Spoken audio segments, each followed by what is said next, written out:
Good evening, Professor. I'm Caitlin Richardson, a part of Group 3. I'm the Account Relationship Manager, and I'm going to go over you about our company's business analyst that we're doing for our presentation and project that we're doing all semester long. So the company that we chose was Uber. That's who we're going to represent. They're based in San Francisco, and they're operating in 85 countries.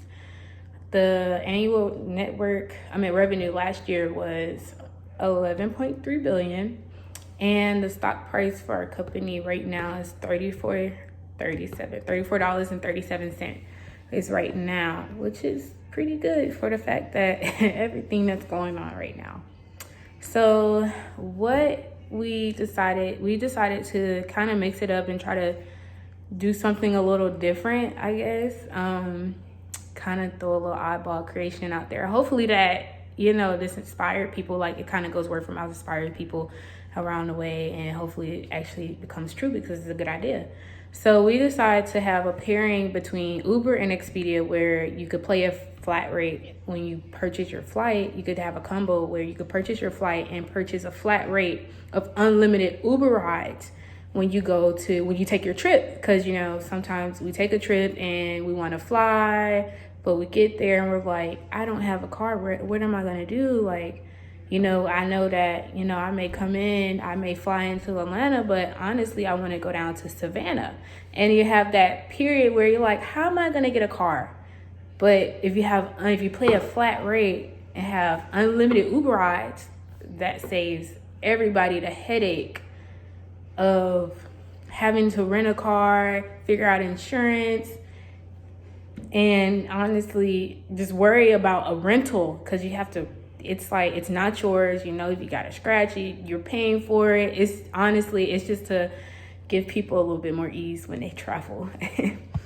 So our strengths would be, of course, cheaper than obviously renting a car, and avoiding the cost of insurance or having to put the car on your insurance.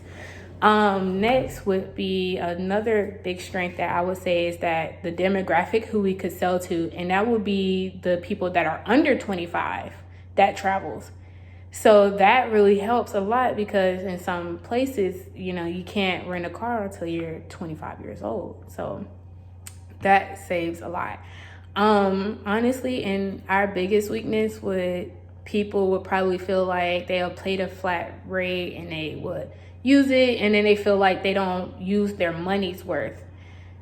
And they'll say like, oh, well, I only took like 2 Uber rides, and they don't feel that way. And that's what be our biggest weakness. Another weakness is that what takes over and start doing the same thing with another traveling site company. So, and of course, our prospect is Expedia, the online traveling company. Their headquarters is based in Seattle, Washington. The annual revenue last year was 12.7 billion. And 12.7 billion. And honestly, this would help people to start using Experian more. I know I'm pretty sure I use Experian, but if you have like something crazy of a pairing like that, where you have Uber that people use like almost every day, like on the dot, to get to point A to point B, when you throw Uber onto Experian, you're like we're combining each, I guess, consumers, like we're combining both consumers into one big category, and they can start shopping in one area. So that's pretty awesome about that. And of course, our competitors will most likely be Lyft and Enterprise, because simply their car sharing services, their car ride sharing services. So those would be our biggest competition. And I hope we could explain a little bit more, but sadly we're short because of time. But thank you for listening, and I hope you have a great day.